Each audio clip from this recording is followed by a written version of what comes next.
So, you ready to jump into Let's knock it out. Buying a used car? Yeah. Tips? Yep, let's do inspections? All right. We gotta really okay. You ready for the first tip? I'm ready. Go over the interior and exterior of the car. Okay. That's a good idea. Do a little eye test. Well, Look it over. I don't know if your Honda would pass that test. It definitely would not. I can tell you that. Our trailer wouldn't. Nope. No. But are they looking for any dents or broken parts? Yeah. Depends what kind of price you're paying, though, right? That's right. I mean, If it's only here at Hot Shots, cosmetic, we talk about keeping vehicles on the road for a long time. The internal components, the engine, trans, gears. The rest of it could fall apart for all we care. It's all right. We're a little loose here. So, does the vehicle have frame damage? Now the trailer, Yeah. Yeah. stay away from that. We don't want to do that. But what's suspension look like? I'll tell you what, the Marshmallow's got an awful suspension, but I just kind of bounce around. I'm good with You're it. used to it. Again, it's what you're looking for. Does it hurt your back or anything? No, it's like floating like on a marshmallow. It's a marshmallow. You think I called it the marshmallow because it's white? I thought so, yeah. No, it's the way it rides, man. Okay. It's like riding on a marshmallow. All right. So, now, towing with it, not so fun. Right. All right. But, it's a beater. If it's just a beater, who cares? And then you got to take in account if you need to do any upgrades, add that to your budget, right? Sure. If you see something that Right. needs, you got to account for that.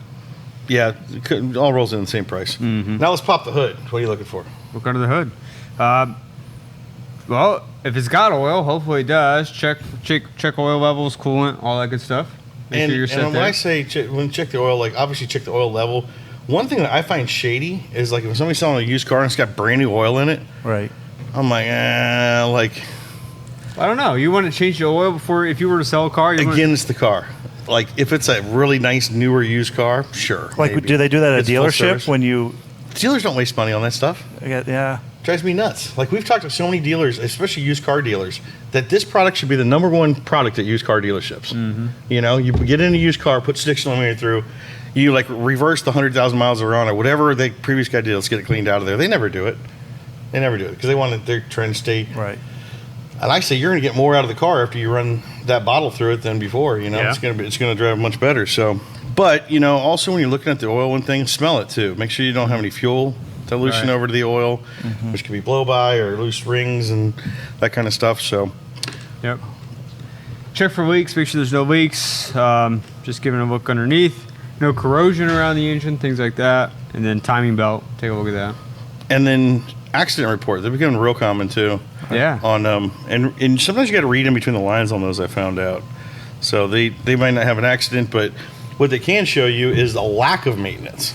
So it might not have any like marks for stuff, but then all of a sudden it should get a note every time it's been maintained by a certified dealer. So sometimes you look at these, they'll say, "Hey, look, it's got a clean Carfax or whatever they have." They get the Kelley Blue Book, Edmunds. They get Yeah. different types of checks now.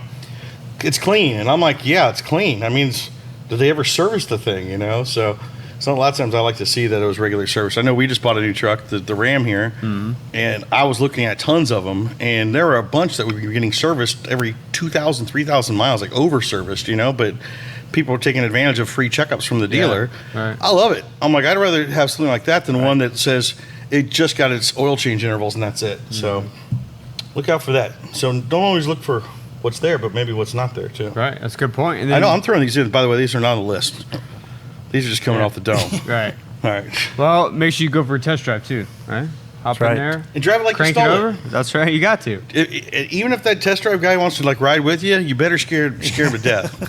Because I mean, it's better to find out then than after you buy it. So Oh, yeah. don't drive around like Grandpa. Yeah. Yeah, drive it like you stole it. I do. We did get a question from Andy Schenk, which I Yeah, what's up, Andy? I was just Andy. talking about Andy. He says, "Is there any truth to the smell of trans fluid when checking? Like if it smells burnt?"